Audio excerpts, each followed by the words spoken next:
আসসালামু আলাইকুম। অবিরাম বাংলার সংবাদে সবাইকে স্বাগত জানাচ্ছি। আমি নাইম ফাথম মুবিন। শুরুতেই বিআরবি কেবলস সংবাদ শিরোনাম।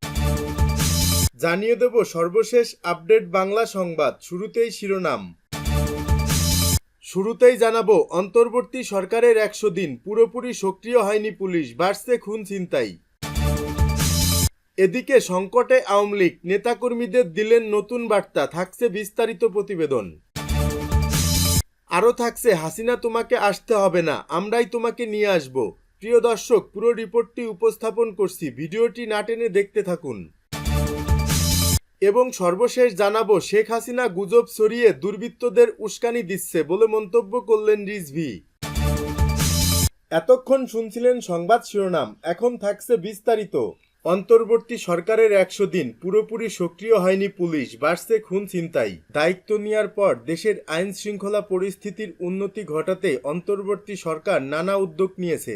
বিশেষ করে যৌথ বাহিনীর অভিযান আতঙ্কের নগরী ঢাকাবাসীকে কিছুটা হলেও স্বস্তি দিয়েছে। তবে এখনও পুরোপুরি আতঙ্ক কাটেনি নাগরিকদের। এরই মধ্যে 100 দিন পেরিয়ে গেলেও পুরোদমে কাজ শুরু করতে পারেনি পুলিশ। ফলে ছিনতাই, চাঁদাবাজি ও খুনের ঘটনা বাড়ছে। ঢাকার একজন বাসিন্দা বলেন, পুলিশের প্রতি মানুষের যে ভয় ছিল তা উঠে গেছে। আরেকজন বলেন, সেনাবাহিনীকে দেখলে অপরাধী ভয় পায়। সরকারি হিসাব মতে গত সেপ্টেম্বর ও অক্টোবরে সারা দেশে 522টি খুনের মামলা হয়েছে। এই সময়ে ধর্ষণ ও নারী নির্যাতনের ঘটনায় পর্যায়ক্রমে 774 ও 1068টি মামলা দায়ের হয়েছে। তাছাড়া শিশু নির্যাতনের ঘটনায় 529টি, ডাকাতির ঘটনায় 111টি, দস্যুতার ঘটনায় 231টি মামলা হয়েছে। এদিকে আগস্ট থেকে অক্টোবর পর্যন্ত 73টি ধর্ষণের ঘটনা ঘটেছে বলে জানিয়েছে আইন ও সালিশ কেন্দ্র।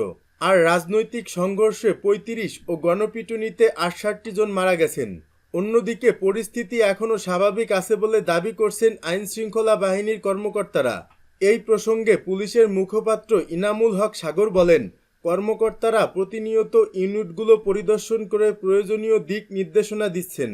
র্যাবের মুখপাত্র লেফটেন্যান্ট কর্নেল মুনিন ফেরদাউস বলেন, এলাকা ভিত্তিক কী ধরনের অপরাধ সংগঠিত হচ্ছে তা শনাক্ত করা হচ্ছে, পাশাপাশি এর সাথে জড়িতদের বিরুদ্ধে ব্যবস্থা নেওয়া হবে। তবে পরিসংখ্যান আর কর্মকর্তারা যাই বলুক, আইন শৃঙ্খলা পরিস্থিতির বাস্তব অবস্থা বেশ নাজুক বলে মনে করছেন অপরাধ বিশ্লেষকরা। এর কিছু বাস্তবতাও আছে বলে মনে করেন তারা। অপরাধ বিশ্লেষক ডক্টর হাফিজুর রহমান কার্জন বলেন, আগে আইন শৃঙ্খলা বাহিনী গুম ও মানবাধিকার লঙ্ঘনের সাথে জড়িত ছিল। ফলে জনগণের সাথে পুলিশের দূরত্ব ও আস্থার সংকট তৈরি হয়েছে।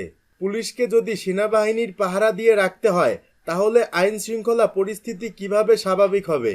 সমাজ ও অপরাধ বিশ্লেষক ডক্টর তৌহিদুল হক বলেন, অপরাধীদের পরিচয় শনাক্তের পাশাপাশি সোর্সগুলোকে সচল করতে হবে।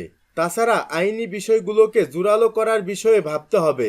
পরিস্থিতি স্বাভাবিক করতে যেটুকু সময় লাগছে, সেই সময়টিকেই অপরাধীরা অপকর্মের সুযোগ হিসেবে নিচ্ছে বলেও জানান তিনি। সংকটে আওয়ামী লীগ, নেতাকর্মীদের দিলেন নতুন বার্তা। বর্তমান সময়ে দল হিসেবে আওয়ামী লীগ সংকটে আছে বলে স্বীকার করেছে। 5 আগস্ট দলের সভাপতি শেখ হাসিনা প্রধানমন্ত্রীর পদ থেকে পদত্যাগ করে দেশ ছেড়ে পালানোর পর থেকে সংকটে আওয়ামী লীগ। শেখ হাসিনা দেশ ছাড়ার পর আত্মগোপনে প্রভাবশালী নেতারা বেশ কয়েকজন আছেন কারাগারে। এমন পরিস্থিতিতে নেতাকর্মীদের দিক নির্দেশনা দেয়া হচ্ছে দলটির ভেরিফাইড ফেসবুক পেজে। শুক্রবার ফেসবুক পেজে এক স্ট্যাটাসে নেতাকর্মীদের সামাজিক যোগাযোগ মাধ্যমে সক্রিয় হওয়ার নির্দেশ দিয়েছে আওয়ামী লীগ। এ সময় তৃণমূল নেতাকর্মীরাই সংকটকালে ভরসার জায়গা বলে জানানো হয়েছে। আওয়ামী লীগের পেজে দেয়া ওই নির্দেশনায় বলা হয়েছে, প্রিয় আওয়ামী লীগের তৃণমূলের নেতাকর্মীবৃন্দু, দলের সংকটময় সময়ে আপনারাই আশার আলো। এই কঠিন সময়ে দলের প্রতি আপনাদের একগ্রতা ও ত্যাগ আমাদের সবচেয়ে বড় শক্তি। সামাজিক যোগাযোগ মাধ্যমে সক্রিয় থাকুন, আমাদের পেজ থেকে প্রকাশিত প্রতিটি বার্তা ছড়িয়ে দিন। দলীয় সংযোগ দৃঢ় করুন এবং সর্বদা খবরের প্রতি সজাগ থাকুন। দলের দুঃসময়ে সাহসিকতার সঙ্গে যারা রুখে দাঁড়িয়েছে, তাদের প্রতি শ্রদ্ধা জানিয়েছে আওয়ামী লীগ।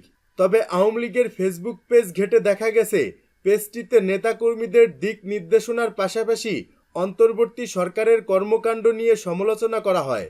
5 আগস্টের পর বিভিন্ন সময়ে ভুয়া তথ্য বা গুজব ছড়ানোর অভিযোগ আছে পেজটির বিরুদ্ধে। হাসিনা তোমাকে আসতে হবে না, আমরাই তোমাকে নিয়ে আসব। বাংলাদেশ জামায়াত ইসলামীর কেন্দ্রীয় মজলিসের শুরার সদস্য ও নোয়াখালী জেলার আমির ইসাক খন্দকার বলেছেন, হাসিনা তোমাকে আসতে হবে না, আমরাই তোমাকে নিয়ে আসব। প্রতিটি রক্তের ফোঁটার বিচার করা হবে, তা না হলে শহীদদের আত্মা কষ্ট পাবে। শেখ হাসিনার কারণে জন্মের আগে অনেকে এতিম হয়েছে, মা তার একমাত্র সন্তানকে হারিয়েছে। শেখ হাসিনার বিচার না হলে সবার সঙ্গে অন্যায় হবে। তিনি আরও বলেন, প্রায় 16টি বছর আমরা কথা বলতে পারিনি, আমাদের নিবন্ধন বাতিল করে দেয়া হলো, কিন্তু আমাদের আন্দোলন, আমাদের গতি কি থেমে গেছে? থামেনি।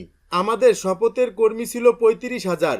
জুলাইয়ের 1 তারিখ যখন আমাদের নিষিদ্ধ করা হয়েছে, তখন আমাদের শপথের কর্মী প্রায় 1 লাখ। কি করছো তোমরা? আমির ইসাক খন্দকার বলেন, আওয়ামী লীগ জামায়াত শিবিরের কিছু করতে পারেনি। জমিন যার, আইন চলবে তার। যত ঝরবে রক্ত জামায়াত হবে শক্ত, যত ঝরবে রক্ত ইসলাম হবে শক্ত, যত ঝরবে রক্ত শিবির হবে শক্ত।